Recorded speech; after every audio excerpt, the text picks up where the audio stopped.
मान के चलो मैं एक बॉक्स लेके आता हूँ और उस बॉक्स को आपके सामने रख देता हूँ। उस बॉक्स के अंदर एक बटन है। उस बटन को दबाने पे दो चीज़ें होंगी। पहली चीज़ कि आपको $10,000 मिलेंगे, इंस्टेंटली आपके अकाउंट में आ जाएंगे। लेकिन उसी वक्त एक रैंडम इंसान मारा जाएगा इस दुनिया में कहीं पे भी, जिसको आप जानते नहीं होंगे। कोई कॉन्सिक्वेंसेस नहीं होंगे इसके, किसी को पता नहीं चलेगा कि आपके बटन दबाने पे वो इंसान मरा है। कोई पुलिस नहीं आएगी, कोई केस नहीं होगा, कोई पनिशमेंट नहीं है। तो क्या आप उस बटन को दबाओगे?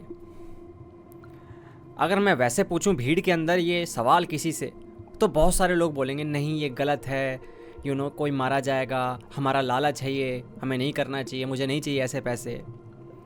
लेकिन बहुत सारे ऐसे लोग होंगे जो अकेले में जब ये मौका मिलेगा तो शायद वो बटन दबा दे लालच में आके। उसके बाद वो गिल्ट उनको आता है, वो एक अलग मैटर है। तो सवाल ये उठता है कि तुम कौन हो जब कोई नहीं देख रहा होता है। भीड़ के अंदर तो हर कोई परफॉर्मेंस दे रहा होता है। सोशोलॉजिस्ट बताते हैं कि भाई ये दुनिया जो है ना एक स्टेज है और हम सारे यहाँ पे एक्टर ही हैं। कोई अच्छे बेटे का रोल निभा रहा है, तो कोई अच्छे एम्प्लॉय का, तो कोई अच्छे दोस्त का, अलग अलग तरीके के रोल निभा रहे हैं। लेकिन जब स्पॉटलाइट बंद हो जाती है, जब ऑडियंस नहीं होती है, कोई देखने वाला नहीं होता, तब तुम कौन होते हो? तब कोई परफॉर्मेंस नहीं होती है, तब तुम्हारा असली चेहरा, असली कैरेक्टर सामने निकल के आता है। हो सकता है तुम ऑफिस में अपने बॉस के सामने स्माइल करते हो, अच्छे से बात करते हो, लेकिन पीठ पीछे घर पे आके उसको गालियां देते हो। प्लेटो की एक स्टोरी मुझे याद आ रही है, रिंग ऑफ गाइजिस नाम से। गाइजिस नाम का एक इंसान होता है जो कि भेड़ वगैरह चराता है। तो भेड़ चराते वक्त ना उसको एक अंगूठी मिलती है, गोल्डन अंगूठी। वो उसको रख लेता है, लालच में आके किसी भी वे में किसी को भी मिलेगी वो रख ही लेगा। और उसके बाद शाम के वक्त क्या होता है, जब उसके दोस्त वोस्त वगैरह साथ बैठते हैं, आग वाग ताप रहे होते हैं, तो वो अंगूठी निकालता है और अपनी उंगलियां पहन लेता है। लेकिन जैसे वो उंगली में पहनता है, दोस्त देखते हैं कि यार गाइजिस कहाँ गया। मतलब गाइजिस बेसिकली इनविजिबल हो जाता है उस अंगूठी को पहनने से। और वो जैसे ही उस अंगूठी को निकालता है वो वापस आ जाता है। अब गाइजिस के मन में भाई खुराफात जागती है। उसको पता चल जाता है कि मेरे हाथ तो बढ़िया चीज़ लग गई भाई। तो वो क्या करता है, इनविजिबल बनता है और उसके बाद बहुत सारे गलत काम करना शुरू कर देता है। क्योंकि जब आप इनविजिबल होते हैं तब कुछ भी करो भाई, कौन देख रहा है। तो वैसे चोरी चकारी करता है, बहुत सारे उल्टे सीधे काम करने लग जाता है। और उसके बाद जो राजा होता है वहाँ का, उसको भी मार देता है और वहाँ का राजा बन जाता है, हड़प लेता है पूरा साम्राज्य। तो सवाल ये उठता है कि जब कोई नहीं देख रहा होता है, जब तुम बेसिकली इनविजिबल होते हो गाइजिस की तरह, तब तुम कौन होते हो? तब तुम्हारा असली करैक्टर सामने आता है। दो तरीके की चीजें होती हैं। एक होती है रेपुटेशन। रेपुटेशन का मतलब है लोग आपके बारे में क्या सोचते हैं, लोगों के दिमाग में आपकी कैसी इमेज है। लेकिन दूसरी चीज होती है करैक्टर। करैक्टर वो है जब कोई नहीं देख रहा, तब आप क्या हो, तब आप कैसे हो। साइकोलॉजिस्ट बोलते हैं ये एक तरीके का इंप्रेशन मैनेजमेंट होता है। हम लोगों के सामने मास्क पहन के रखते हैं, वही कार्ल ह्यूंग वाला। हमारे एक शैडो होता है, हमारी एक डार्क साइड होती है जिसको हम दबा के रखना चाहते हैं, क्योंकि वो एक्सेप्टेबल नहीं होते सोसाइटी के अंदर। आप नहीं दिखा सकते ग्रीड, लस्ट या कुछ ऐसे इमोशंस जो सोसाइटी जिसे गलत मानती है। तो हम उसको दबा के रखते हैं, सप्रेस करके रखते हैं और एक पर्सोना पहन लेते हैं, एक मास्क पहन लेते हैं और एक्टर की तरह एक्टिंग करने लग जाते हैं। हर वक्त परफॉर्मेंस दे रहे होते हैं। लेकिन जब मास्क उतर जाता है तब आप कौन हो? इसका कोई आंसर नहीं है। ये मत सोचना कि इसका कोई आंसर मिलने वाला है कि आप कौन हो। ये तो आपको पता होगा ना कि आप कौन हो। ये कोई और कैसे कह सकता है कि तुम अकेले में क्या सोचते हो, तुम्हारे दिमाग में क्या क्या चीज़ें चलती हैं। जब तुम्हें ज़मीन पर कहीं गिरा हुआ वॉलेट मिलता है और कोई नहीं होता आसपास देखने वाला, तो तुम क्या करोगे?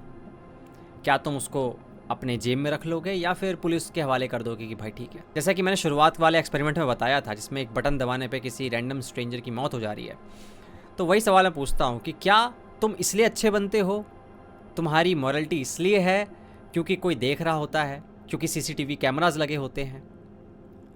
जब कोई नहीं देख रहा होता, कोई ताली बजाने वाला नहीं होता है, तब तुम कौन हो? मान के चलो कल से तुम्हें प्रेज मिलना बंद हो जाए, तारीफ़ें मिलना बंद हो जाए, तुम्हें रिवार्ड मिलना बंद हो जाए, पनिशमेंट मिलना बंद हो जाए, तब तुम क्या करोगे?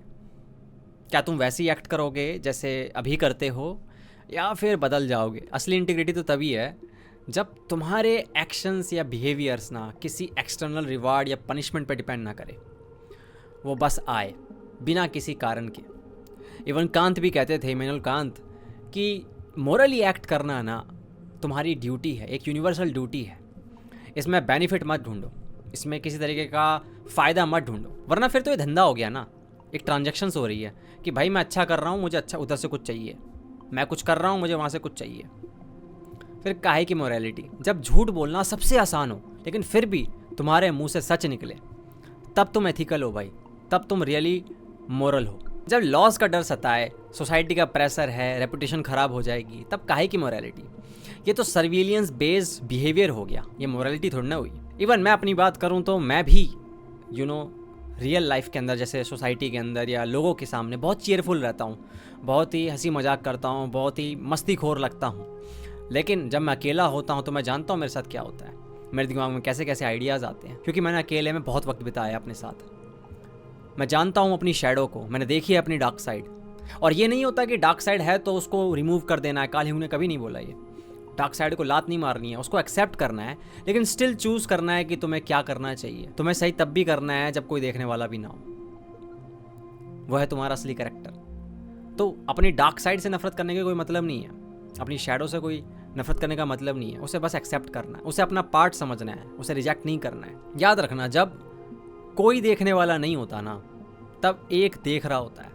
मैं गॉड की बात नहीं कर रहा हूँ, अगर तुम गॉड में विश्वास करते हो तब ठीक है, अच्छी बात है, फिर तो कोई प्रॉब्लम नहीं होगी तुम्हें, क्योंकि जब तुम कोई एक्शन कर रहे होगे तो तुम जानते हो कि भगवान सब देख रहा है। चलो मान लो तुम भगवान में विश्वास नहीं करते, फिर भी तुम्हारे अंदर एक जज बैठा हुआ है, ठीक है, एक जज है अंदर एक कोर्ट है बेसिकली, वो सब कुछ देख रहा होता है।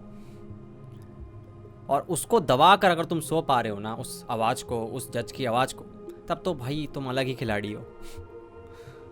लेकिन अगर तुम कुछ गलत करते हो तो वो जो अंदर वाला जज है ना, वो आपको परेशान कर देगा गिल्ट देकर। ऐसा काफ़ी कैरेक्टर्स के साथ हुआ है, मैंने कितनी बार बात करी है इसके बारे में। कुछ लोग सोचते हैं कि हम गलत करेंगे और उसको रैशनलाइज कर देंगे, जैसे कि मैंने क्राइम एंड पनिशमेंट की बात हमेशा करता रहता हूँ, जो दोस्तोयेवस्की की किताब है। उसमें रास्कोल्निकोव ने क्राइम किया, उसके बाद उसके अंदर का जो जज होता है उसको सोने नहीं देता, उसको तकलीफ़ में डाल देता है, उसको गिल्ट होने लग जाता है, खतरनाक बुखार आ जाता है, हेलुसिनेट करने लग जाता है। तो ये ध्यान रखना। और तुम अगर भगवान में मानते हो तो फिर तो बहुत अच्छी बात है। हो सकता है कि तुम अकेले में भी, जब तुम खाली बैठे रहते हो, कोई देखने वाला नहीं होता, फिर भी तुम अच्छा एक्ट करते हो कि चलो ठीक है, मेरे अंदर वाले जज को भी खुशी मिलेगी और भगवान को भी खुशी मिलेगी कि ये अच्छा लड़का है, अच्छा इंसान है। तो तुम बताओ, तुम कौन हो जब कोई नहीं देख रहा होता है? आज के लिए इतना ही। Thank you so much for watching. मिलते अगली वीडियो में, तब तक के लिए ध्यान रखो। Good bye.